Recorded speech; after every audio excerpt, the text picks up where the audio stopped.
So this drawing time lapse has been a long time coming because I've finally drawn my favorite character of mine named Beryl. Been trying to redraw her for a long time now, and I finally succeeded, at least for the time being. I tried a lot of different like poses and stuff because I had a new design for her like clothes that I really wanted to try out, but I wasn't really sure about the pose, so I just kind of like did pretty much what I'd been doing for like the last few drawings of her, which is basically just like a running pose to the right, so I could do her like a speedy pattern behind her, like a trail of light kind of thing. But yeah, since she's my favorite character of mine, she has a lot more story than all the other characters that I've put on the channel so far. So I'll explain all that during the line art segment when I don't really have much else to talk about.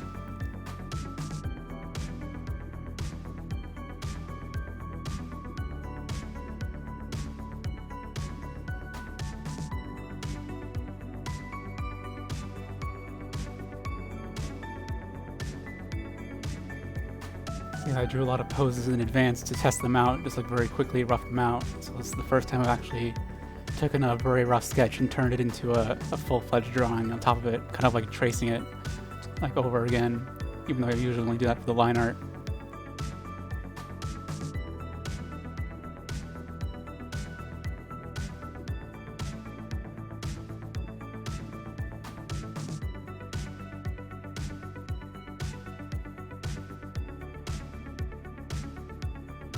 I think her shoes changed with every single time I drew her, at least a little bit, just because I could never get them completely right.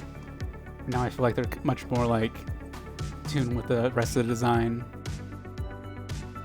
Although that being said, the shape of them is kind of like stiff, so I kind of wanted to like make her like bottom foot that's like pressing against the ground be like super squished up, but for some reason it didn't really feel like it would work with those kinds of shoes. I don't really know why, but I think it worked out well enough just because it doesn't really need to be like super perfect with it.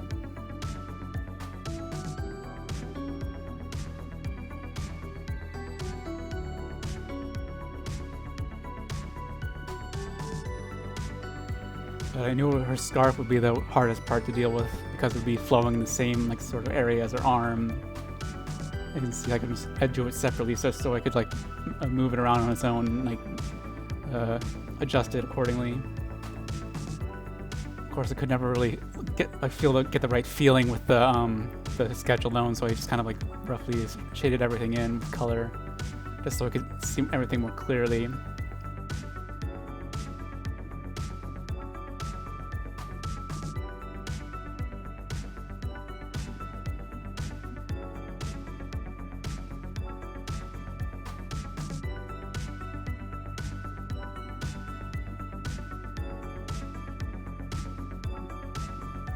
Whenever I tried to move her arm up out of the way of the scarf, it kind of moved into the hair, which messed that part up as well.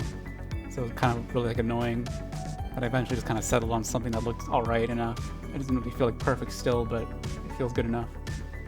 Also, that's for tracing out the idea for her like speed line or whatever. I was kind of skipped over to when I actually got it right after messing with it for a while off camera.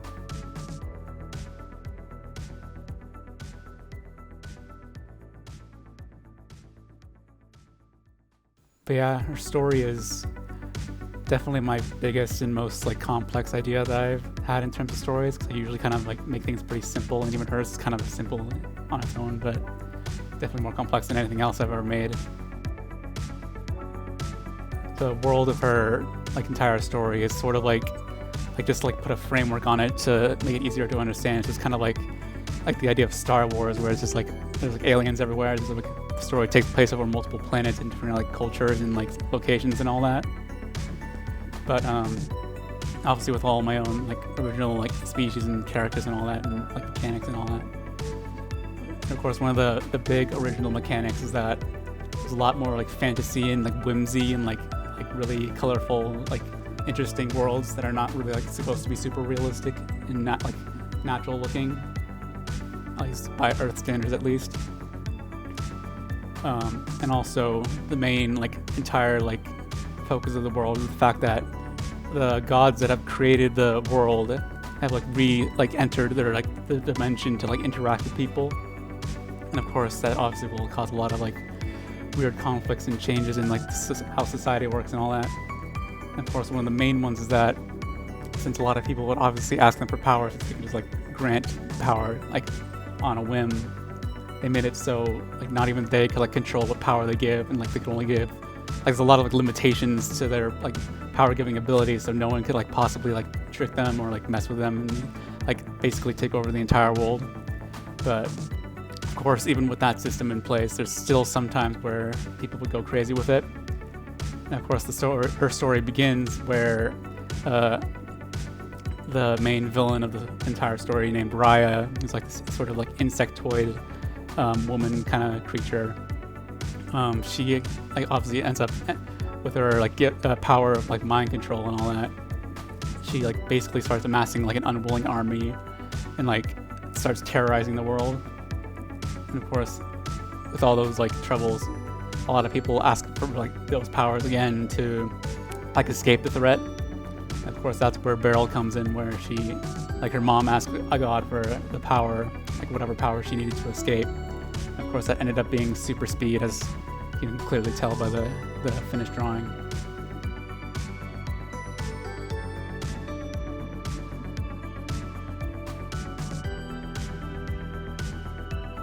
Yeah, most of the story is like very like roughly thought out. Like I don't really have any like super solid ideas beyond like the basic premise and like the world. But most of the ideas involve her like sort of like finding all these other characters and like interacting with different worlds and cultures and like having to go like super far out of her comfort zone because of like running away from this like intergalactic threat. And a lot of like really like complex sort of like things that happen like beyond like the most like basic aspects of the story. Like she obviously like eventually defeats Raya at some point, but it's, like the very specific details get a lot more complicated than it sounds.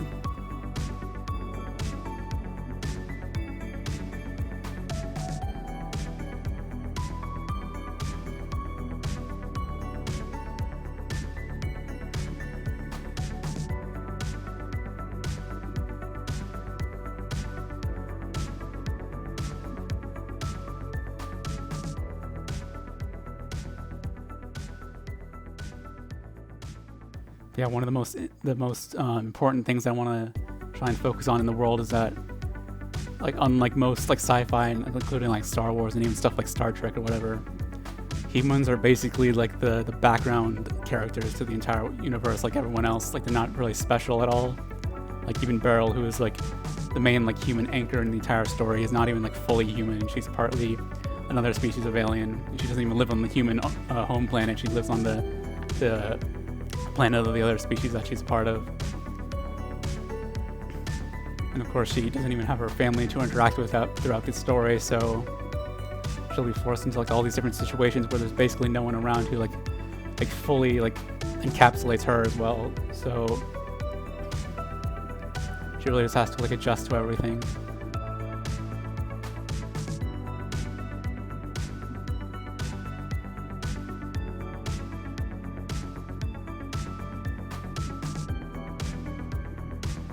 Of course, there's like, even though I don't really have a complete idea for it, there's still a lot of like complex details that I want to like put out in the world, but I don't really know how to like communicate them super effectively just in like a single drawing or like a single video. So I'll put the big document I made. There's like 44 pages of just me like casually explaining like all the details of our world and like the plot of the story that I have so far, because there's like still a decent amount of it, even if it's not complete. It's very like rough. Of course, you can just ask me if you really want to, because I love talking about my characters no matter what.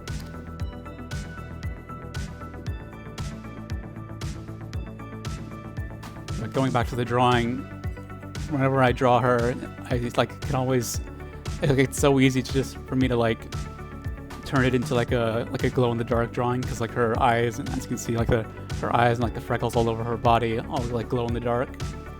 And all I do with that is I just put the freckles and the eye like color on a different layer, and then in between that layer and like the main color layer, I just put a big like full layer of darkness, like pitch black, and I sort of like lower the opacity of that blackness a little bit.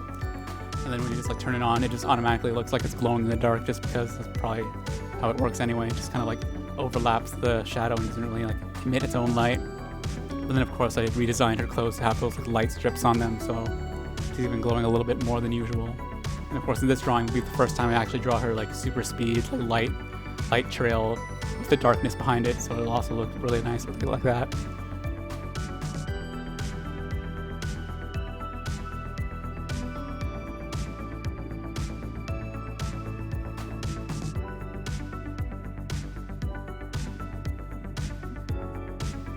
And whenever I do her super shiny hair, I always use like a really like high saturation magenta for the shadows.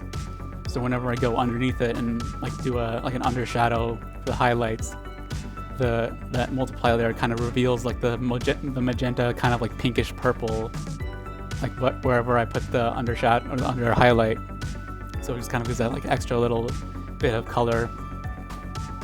Definitely, if I had more control over it, I would probably put more color into it, but I'm kind of so used to using the multiply layer that I don't really want to stop using it.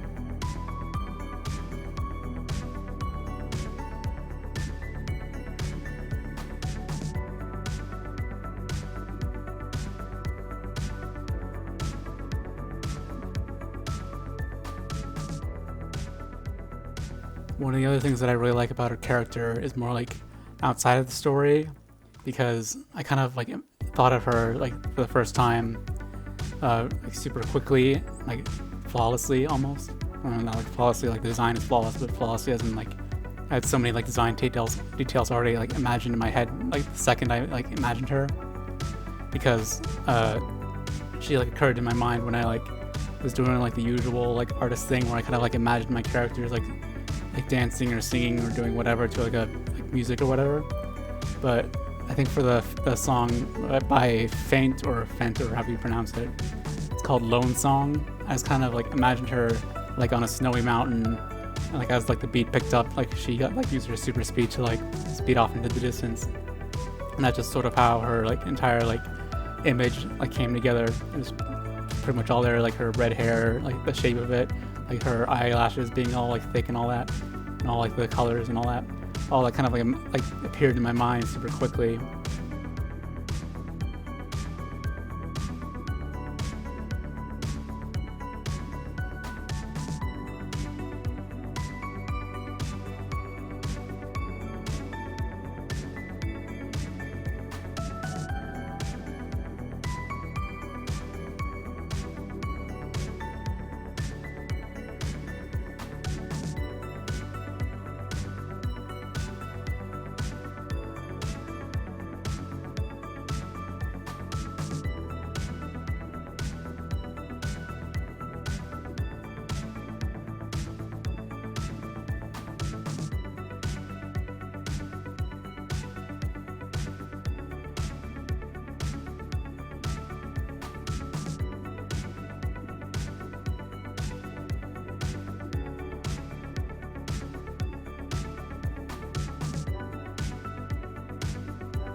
Now it's time for the fun part.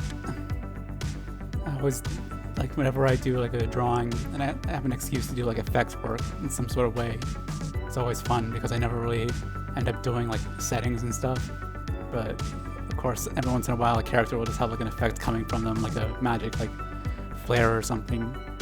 So it's always fun to deal with that because it does make the drawing look a lot better. And it like feels like it has more purpose than just like a character standing there.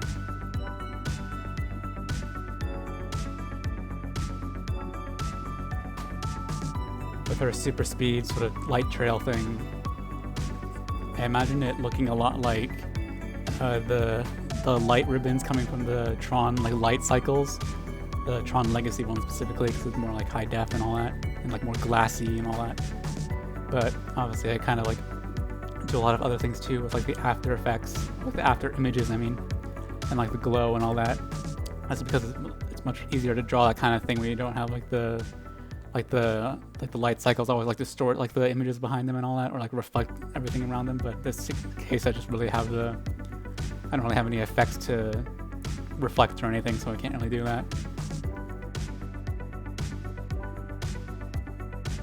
Yeah, basically just messing with that to make it look as good as I can imagine it. At the end of this, I'll put up a bunch of images of what she looked like in her earlier stages and like how she progressed from there on. Because I really like looking back at old drawings and how a design progresses.